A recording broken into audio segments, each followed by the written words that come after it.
Hello दोस्तों तथा प्रिय शिक्षकों, आज हम इस वीडियो में चर्चा करेंगे राजस्थान सरकार के शिक्षा विभाग के द्वारा जो चलाया जा रहा स्माइल प्रोग्राम 2.0, जिसमें कक्षा 6 से लेकर 8 तक के लिए जो बच्चों को हम गृह कार्य देते हैं, तो उन गृह कार्यों से संबंधित जो विद्यार्थी पोर्टफोलियो फाइल है उसके बारे में हम चर्चा करेंगे। इसी के साथ में जो पोर्टफोलियो है उसका जो पहला पेज है यानी जो ऊपर कवर पेज है वह कैसा होना चाहिए, और जो अंदर के डॉक्यूमेंट है वो भी तथा वो उनकी उपयोगिता, इनके बारे में हम इस वीडियो में पूरी चर्चा करेंगे।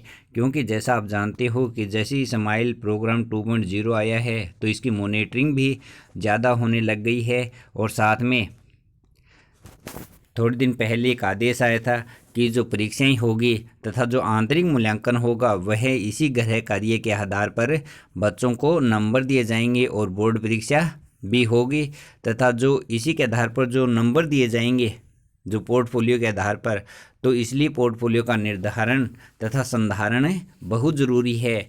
तो इसके बारे में हम इस वीडियो में पूर्ण चर्चा करेंगे। इससे पहले अगर आप मेरे चैनल पे प्रथम बार विजिट कर रही हैं तो मेरे चैनल को सब्सक्राइब करें, पास में बेल आइकन है उसको प्रेस करें ताकि आने वाले नई वीडियो की नोटिफिकेशन आपको सबसे पहले मिल सके। तो देखते हैं हम सबसे पहले प्रोफाइल। तो बच्चा होता है उसकी पोर्टफोलियो फाइल बनानी है कक्षा 1 से लेकर कक्षा 8 तक के। तो इसमें सबसे पहले ये पोर्टफोलियो फाइल है, तो इसके हिसाब से आप बना सकते हैं। देखो, राजकीय जैसा भी नाम है, उच्च प्राथमिक या प्राथमिक विद्यालय, आगे जो गांव का नाम है वो लिख देंगे, फिर विद्यार्थी पोर्टफोलियो, उसके बाद में सत्र 2020-2021, उसके बाद में जो प्रवेशांक SR नंबर है वो लिखेंगे, उसके बाद उसकी कक्षा लिख देंगे, फिर विद्यार्थी का नाम लिखेंगे, फिर पिता का नाम लिखेंगे, उसके बाद में माता का नाम लिखेंगे, जन्म तिथि, रोल नंबर, और जो उसका परमानेंट एड्रेस है वो एड्रेस लिख देंगे। अगर फ़ोटो उपलब्ध है तो फ़ोटो भी लगा देंगे। इसी के साथ में जो मोबाइल नंबर भी इसके ऊपर लिखने हैं। मोबाइल नंबर लिखने, तो मोबाइल नंबर जैसे हम कॉलिंग फॉर्म भरते हैं, तो कॉलिंग फॉर्म भरते समय हम प्रत्येक बच्चे को यानी कि डेली 5 बच्चों को फ़ोन करना होता है, तो उस सुविधा के अनुसार भी ये ठीक रहेगा। क्योंकि हम मोबाइल जो पोर्टफोलियो फाइल है उसके ऊपर हम देख लें मोबाइल नंबर और कॉल कर सकते हैं आसानी से। इसके साथ में जो स्वास्थ्य परीक्षण है उसको भी लिख सकते हैं, जैसे बच्चे के पास हम जाएंगे तो उस लंबाई और वज़न की भी माप सकते हैं। उसके बाद में CWNS, उसका निर्धारण तो पहले से हो चुका है कि बच्चा CWNS है या नहीं। उसका कोई अन्य विवरण देना है तो अन्य विवरण भी हम इसमें दे सकते हैं।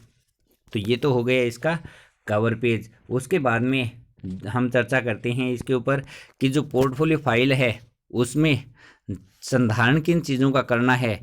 क्योंकि जो सरकार ने जारी किया है आदेश, उसके अनुसार बोर्ड की परीक्षा होगी 5वीं की और 8वीं की, तथा बाकी कक्षाओं का भी जो आंकलन होगा वह इसी पोर्टफोलियो फाइल के अनुसार होगा। तो जो डेली हमेशा जो कार्य आता है, होमवर्क आ रहा है, तो उस होमवर्क का हमें इसमें संधारण करना है।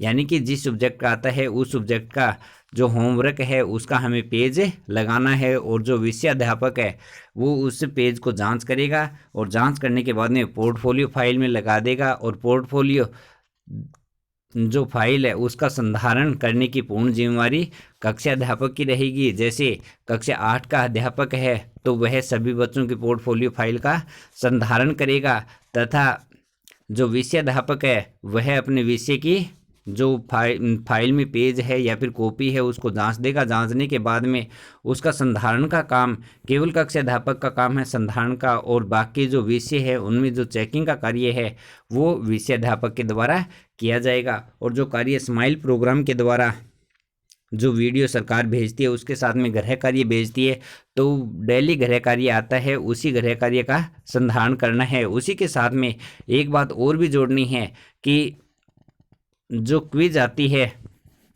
व्हाट्सएप पे शनिवार को, उस क्विज को भी बच्चा कर रहा है या नहीं कर रहा है, और कर रहा है तो कौन कौन से पर्सन उसको सही जवाब मिल रहे हैं और कौन से पर्सन के उसकी दिक्कत आ रही है, तो उसका भी हमें इसमें निर्धारण हमें करना पड़ेगा। तो उसके भी नंबर उसमें जुड़ेंगे। अगर कोई परेशानी आ रही है तो हम उसको सोल्व कर सकते हैं।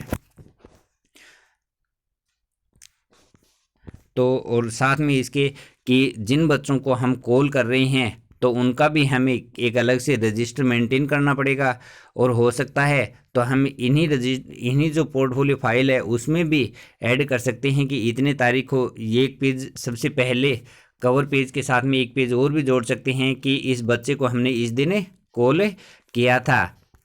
तो इनके बारे में भी हम इसमें सूचना ले सकते हैं। तो जो पोर्टफोलियो फाइल है उसका संधारण बहुत ही महत्वपूर्ण है। यह एक महत्वपूर्ण दस्तावेज के रूप में हमारे पास उपलब्ध रहेगा। और साथ में जो कार्य पुस्तिकाएं हैं, तो कार्य पुस्तिका 8 ग्रेड और ब्लो ग्रेड, तो जो 8 ग्रेड है वो कार्य पुस्तिका हमें करवा के और बच्चों से वापस लेनी है। तो प्रिय अध्यापकों और दोस्तों, मैं आशा करता हूँ कि आपकी ये बातें समझ में आ गई होगी। अगर मेरा वीडियो अच्छा लगे तो मेरे चैनल को सब्सक्राइब करिए। धन्यवाद।